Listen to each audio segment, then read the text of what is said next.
Hey everyone, Mike Witt here with Kontek Industries, and we have Adam Baird, and we're on our next podcast, episode 6, and this is another episode of Complacency Kills, and this week we're talking about bringing it in the house.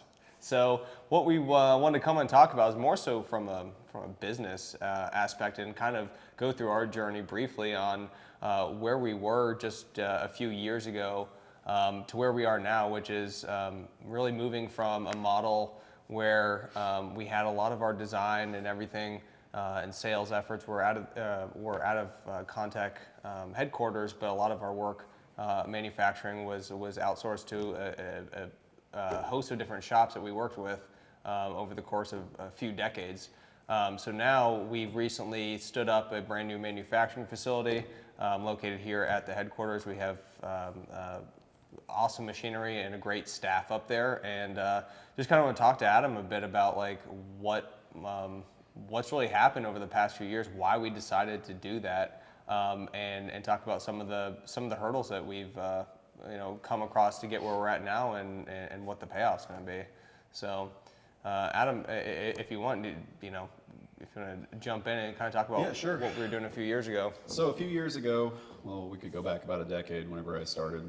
We didn't have any manufacturing capabilities, none. But we still held about 20, 25 patents. We've increased our patent number by probably about 5 or 6 since I've been here over the last 10 years.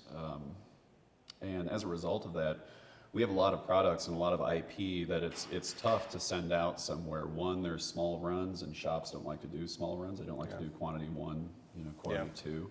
They like quantity of 1,000. And our products just don't really lend themselves to being a run of 1,000 parts. It's more like, sub 10. Mm-hmm. And also too, it's IP, and generally, no companies, they don't really want to just let their IP out to anybody. We've worked really hard, we put a lot of money, we've invested a lot of time, a lot of resources into the IP. So it was difficult for us to find shops that we trusted enough to be able to build our IP, build it correctly, and then stamp the Kontek name on top of it without a lot of extra effort and a lot of resources spent just making sure that, 1, they were building it correctly, and 2, that it was quality whenever it came out the other side. So with that said, we started taking a look at, what would it actually take for us to be able to manufacture our own stuff. And I will say it's not that hard. It's a lot of work. It's not really that hard to buy the CNC equipment, to get it in-house, to set it up, to buy the components for it. The struggle and the hard part is getting the scheduling, the material, the other resources that we need to be able to run the machinery. You can have the nicest machinery, newest machinery in the world. It's only as good as your CNC programmer. So, right. That's been, it hasn't really been the physical part of it, it's been the human part of it that's been the most difficult. But, we're doing a pretty good job, I feel, with making it happen right now. You probably can't hear in the background, but we have almost all of our CNC equipment running right now, producing stuff that is our IP. So it's working out pretty well. Yeah. And on the journey to get here, like, at what point in time did Kontek as a company, did we say, okay, we want to go from our outsourced model, grow the company, improve margin, improve product quality, all this sort of things. So, like, take me through the timeline of, 2016, 2017 was kind of leading up, I think, probably to the discussion of bringing stuff, more things in-house. Well, going back to the small run portion of the business, we started having more and more projects that were small run. And it's difficult to go to a large machine shop or a fabrication shop and say, hey, I have one part for you to build. Because the way shops run and businesses run is you want to have backlog. You want to be able to project that you have, work into the next quarter. Yeah. Just keeping your shop open like an emergency room doesn't really make any money for you unless you charge emergency room prices for those parts when they come in. Mm-hmm. But your clients don't want to pay emergency room prices for your parts. So it's kind of it's a catch-22 where you want to have a great price and you want to be able to supply your stuff to a client, but whenever they only want one, now they're paying for 10 or 20, but they're only receiving one part. Yep. So it makes it tougher on the sales group to be able to go and convince the people that yes, you need to pay 10 times what this thing should cost because of the fact we can't find anybody to build it. So, looking at that and looking at the way budget cycles worked, it became monetarily and, for a business decision, it became worth it for us to go purchase the equipment, to be able to leave the equipment open to run these things in small lots or, quick turnaround. And we were able to build kind of a business model off of it. It was more of an end of the year type fourth quarter cycle, but so far it's been working pretty well. It's allowed us to go and capture a lot of business that is end of year, fourth quarter money that's left over in budgets that companies are trying to expend before the end of the year. So right, it's worked out well. Yeah, absolutely. And on the aspect of being able to better control even things like lead times to our clients and stuff like that, I think that's been really interesting to see is, instead of, in the past us having to go out and say, well, let me check with, my partners X, Y, and Z to see where they're at. Our first stop is, well, how quickly can we do it in-house? What's our backlog here, right? And I think having that initial control over like being able to move projects around and being able to, push a project to a different partner or whether, for us to manufacture in-house, I think the customer really benefits, honestly, and, potentially faster lead times. And also, I think better product quality, right? Like, Sure. I think that's a huge thing for us, obviously, having the personnel here, building it.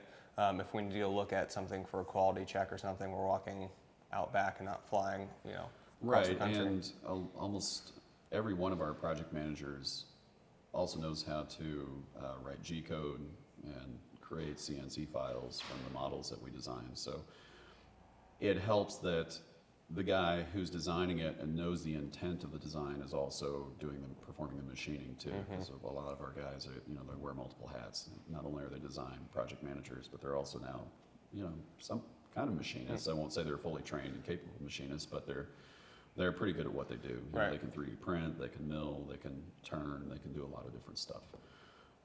So yeah, it's helped out a lot with, especially like you said, and the quality of the part, because now the project manager is putting his name on it after he's designed it and it comes out of the machine. And if there's something he doesn't like about it, he can redo it. Or Yep. he can fix it. It's not getting shipped out to a shop. A shop says, well, that's what you had in your model or that's what you had on your drawings. Now you guys get to take it. And we're trying to convince a customer on the other side, like, well, that's the way it turned out from the shop. Otherwise, it's going to be another 8 weeks before you get something that's fixed. Now we can have the capability of looking at it, sending a picture of it as it comes out of the machine to a client. The client can look at it and say, guys, I really needed something else in there. We can throw it back in the machine, hit it again, and then get what the client wants. And typically in a shorter time and more cost effective than we would have using our other model.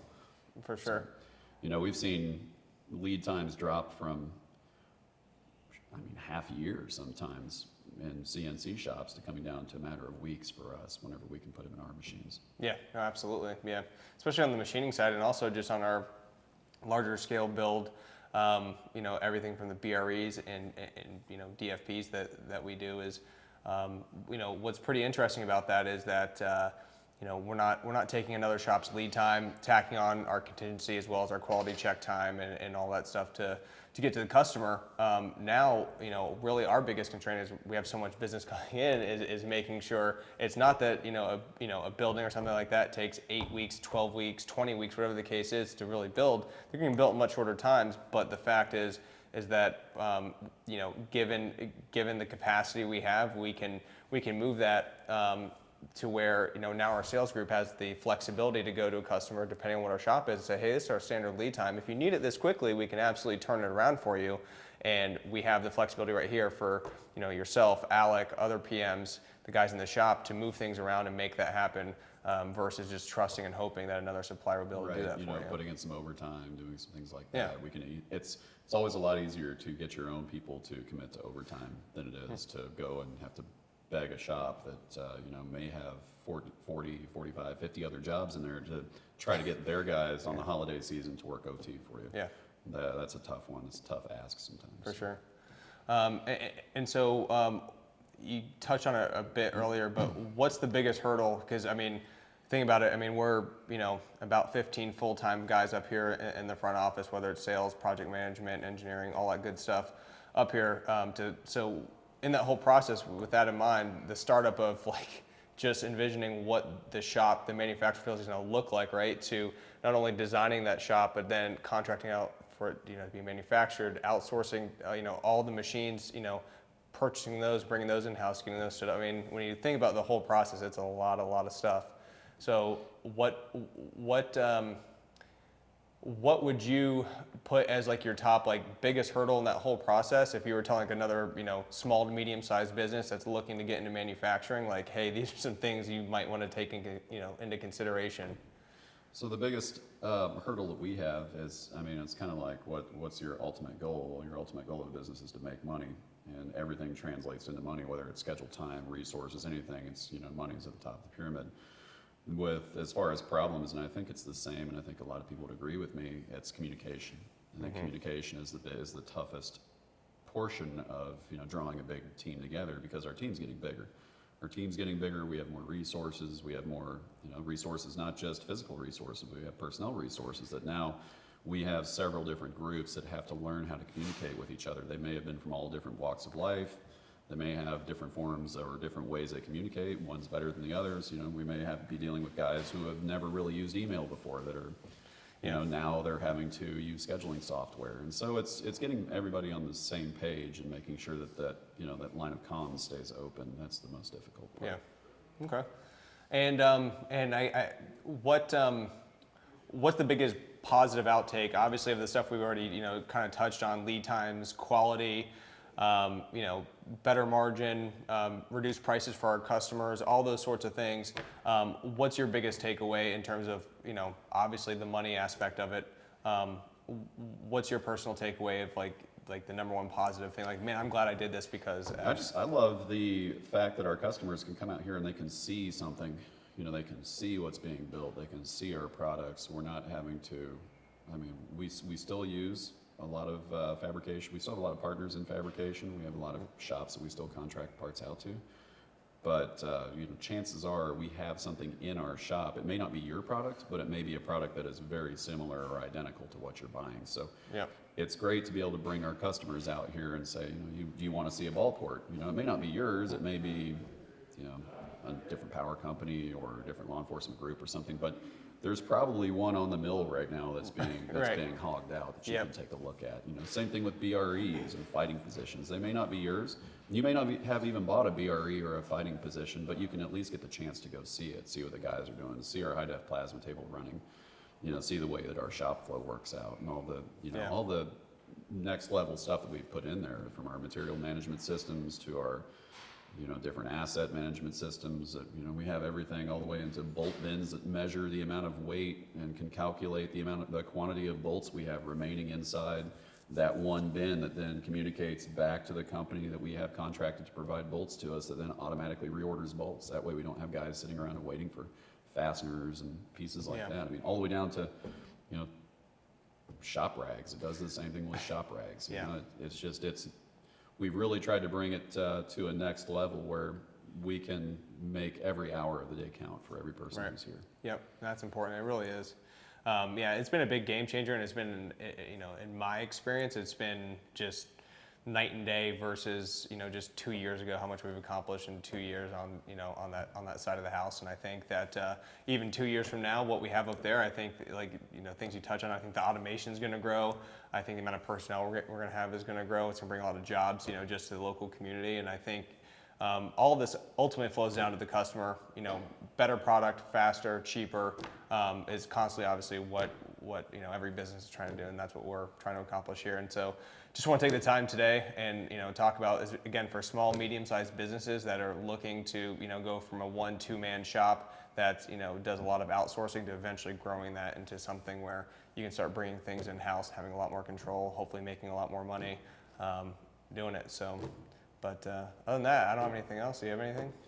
No, you pretty well hit everything. You asked me what the best part is about it, from the customer standpoint and everything. But I think you hit it on the other side too. That the other side of it is that we've got American manufacturing that's going on in our backyard. Yeah, we've hired